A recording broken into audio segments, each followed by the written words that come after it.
میرا ایک شاگرد ہے کراچی میں، اس کے ایک مسجد کے ساتھ ایک عورت تھی، وہ لڑکیاں سپلائی کرتی تھی، کس قدر بدترین کام۔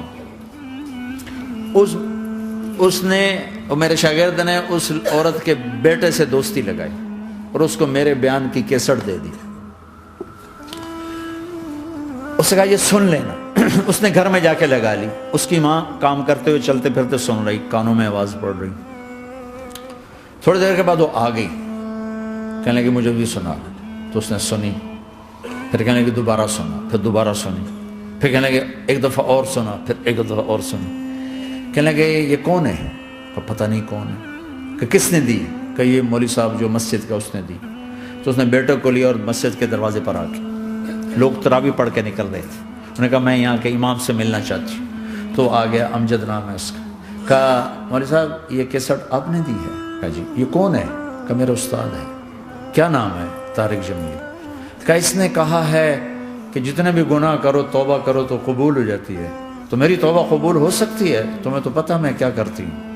کہاں بی بی توبہ تو سب کی قبول ہے۔ کہ اچھا پھر میں تمہیں گواہ بناتی ہوں، میری توبہ، میری توبہ۔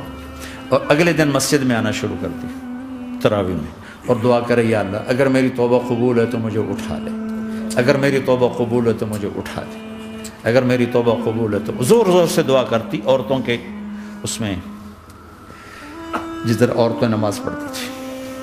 29 کی رات سجدے میں اللہ نے اس کو موت دے دی۔ ساری زندگی لڑکیاں سپلائی کی اور موت آئی رابعہ بصری جیسے۔ توبہ ایسی چیز، اے اللہ میری توبہ قبول ہے تو مجھے اٹھا لے۔ 29 کی رات سجدے میں اللہ نے اس کی روح کو قبض کیا۔ تو میرے بھائیوں بہنوں، جتنا مجمع آپ موجود ہو، جتنا اس کے ذریعے سے سن رہا ہے، آج توبہ کر لو۔ پتہ نہیں نہ جانے بلا لے پیا کس گھڑی، پتہ نہیں رب کا بلاوا کب آ جائے، تو ہم توبہ کر اور اپنے مالک کو راضی کر۔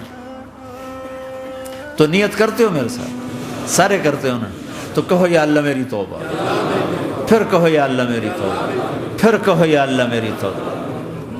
اللہ کی قسم اگر دل سے کہا ہے سب معاف ہو۔